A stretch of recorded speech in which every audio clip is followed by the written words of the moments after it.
Welcome to Fast Tip Friday. This is Amy Bowser with Litigation Support Guru. Today I want to talk about freeze panes in Microsoft Excel.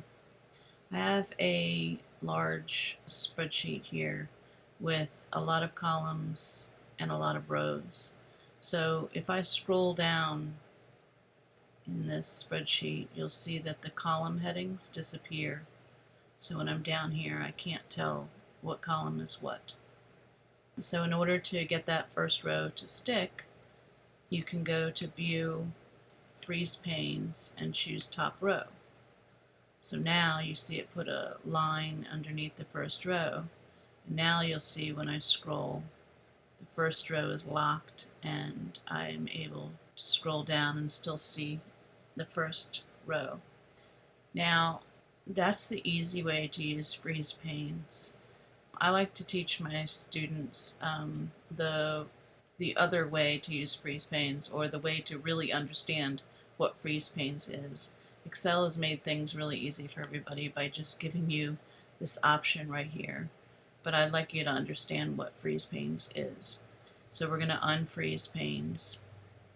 So the way freeze panes works is you can select any cell you want and turn on freeze panes.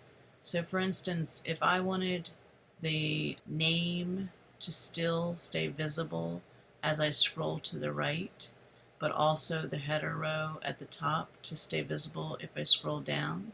So if I scroll down now, we know the header row disappears. And if I scroll to the right, I lose the person's name.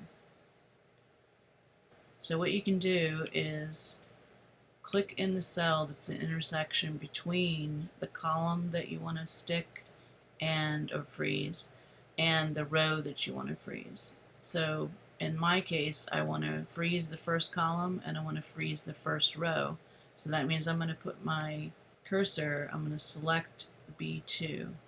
Now if I had 3 columns that I wanted to stay frozen, for whatever reason, or if I had 3 columns and I still had a header row, then I would click in this cell before I freeze panes.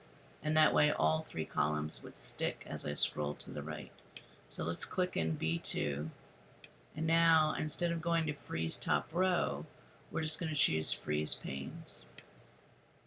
So now when I scroll down, the header row stays, and when I scroll to the right, the first column stays.